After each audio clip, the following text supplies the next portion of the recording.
Hey guys, it's Elizabeth, Finding Elizabeth. Today is, oh wow, I moved my calendar. I'm used to looking at it right up there. It is Tuesday, May 30th, 2017. I am about 37 months post-op vertical sleeve gastrectomy. My highest weight in January of 2014 was 402 pounds. My surgery weight on April 14th, 2014 was 360.6 pounds. The lowest I got to was right at about a year ago. I was 198 pounds for about a second. Last week I was 215.8, and today I am 215.8.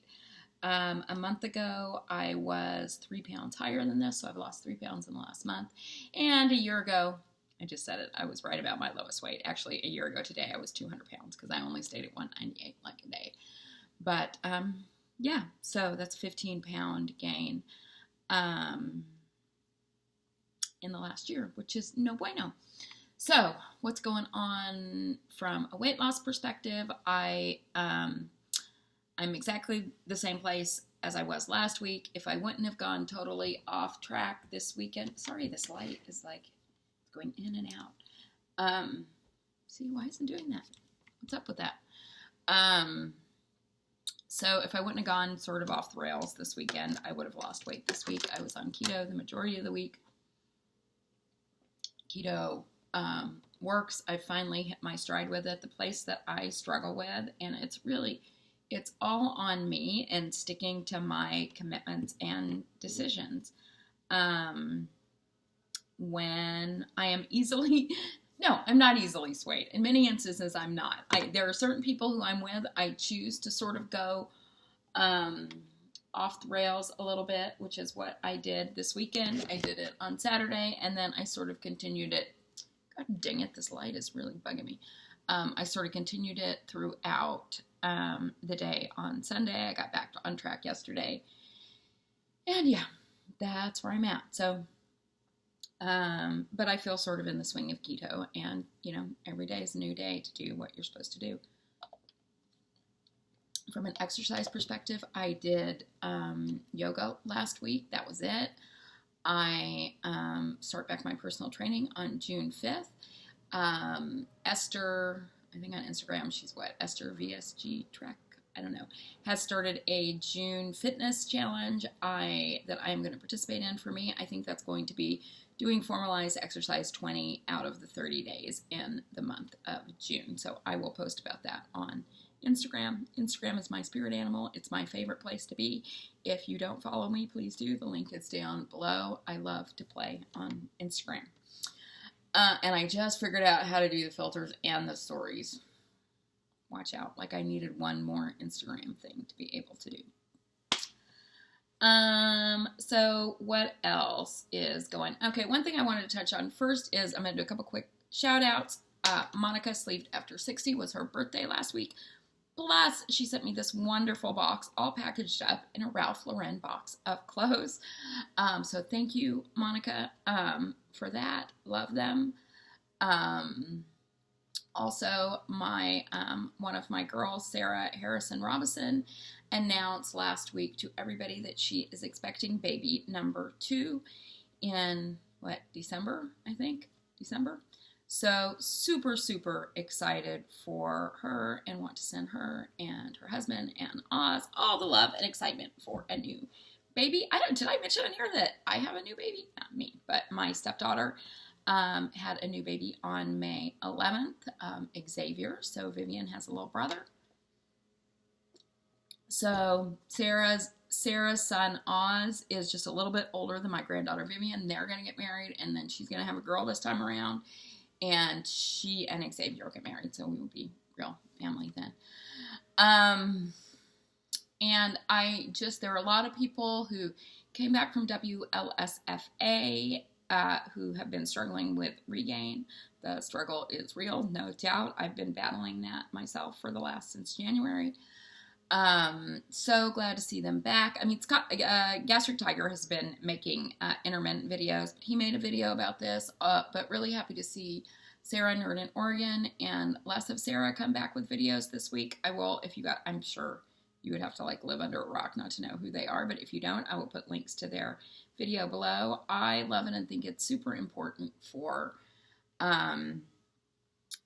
people who are further along in the process to make videos, because at this point it's not, I mean, there are a million videos about the mechanics of what to eat and how to exercise and drink your water and how much protein and whatever. But it's this part where it becomes a little more complicated and becomes more about your sort of like how you approach it and the mental and emotional things that come up in your process and how you deal with those when you don't have food as an option, or you're trying not to use food as an option. Because honestly, the further out from surgery you are, the more you can eat, and you can always, even from the beginning, figure out a way to work around your tool if that's what you want to do. But who wants to do that? Nobody wants to do that. But they all seem to be pretty inspired by Dr. V, Dr. Duke Vong, I hope I'm saying that right, who is, what is he, like the support surgeon, and he also has the Sleeve Academy. I heard everybody talking about his talk. I watched a little bit of it. I will, of course, watch the rest, but the part that got me right away was he said that he was probably going to curse too much for WLSFA, and that he thought meditation was an important part of your weight loss surgery journey. And I was like, oh, he's totally my people. So I reached out to him and asked him if he would be a guest on The Naked Truth for those of us who weren't able to attend WLSFA, and even those who did, if they have questions. So he's going to be doing that on Sunday, June 11th. It's going to be a special 2-hour Naked Truth. So mark your calendars, because he's going to have a special offer for people who are watching live that day. Plus, you can participate in chat, ask questions. Gracie, No One Stopping Me But Me, is going to co-host that show with me. So that's going to be a lot of fun, and that will be the next Naked Truth. But anyway, because he two things that he talked about were meditation and gratitude, and those are two things that are very much a part of my, I don't know, they're not, I mean, I guess they're part of my weight loss surgery journey, but they're just part of my life. And I thought I would just really quickly touch on those things and give you a resource or how I do it. I talk about this often in videos that I have a spiritual practice I do almost every day, which involves reading and meditation. Meditation, it's hard to shut your mind down. And I've been practicing meditation for a long time, and I still can barely do it. But I wanted to let you guys know of a sort of guided meditation that is really helpful for me, because there are a lot of guided meditations on different topics, and at times I will do those, but when I'm doing those, my mind is focused on those things.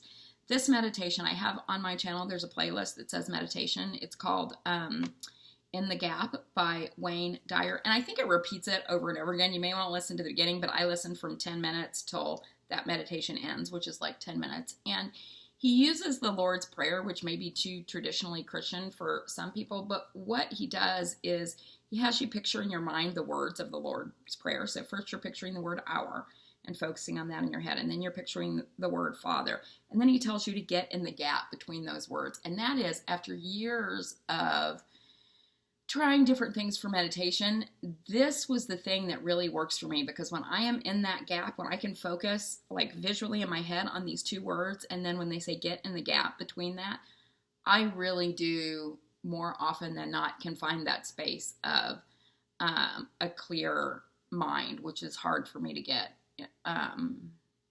generally, but there's something about that visual and then focusing on the gap between those two words. I don't know. It's on my channel, meditation playlist. I also have some Pema Chodron meditations. They're not, I don't know, I just wouldn't recommend them for people who are just starting out. I don't recommend them for myself unless there's something very particular going on that I want to focus on with the loving kindness meditation.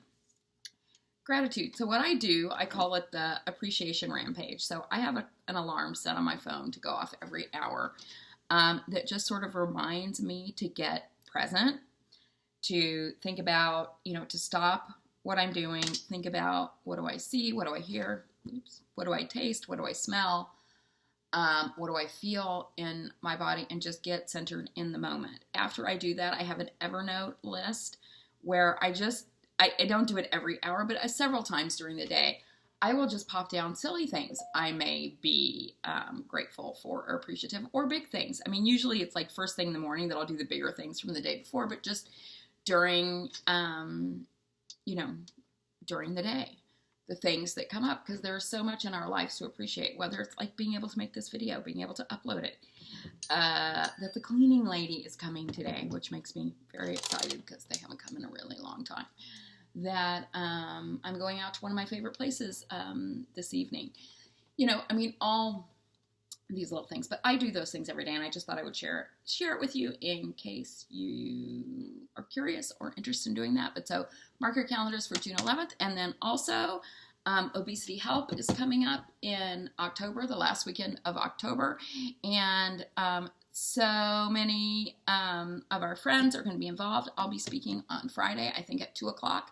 And then Patty and Dennis Finney are on panels, I think at 3. I'm not sure if they're on the same panel. But anyway, so I hope you guys can come out to Southern California for that. I will put information about it below. And I guess that's all I have this week. You guys have a great week. And hopefully I will be coming to you with the weight loss next week. But even if I'm not, I'll still be coming to you. All right. Have a good week, everybody. I'll talk to you later. Bye.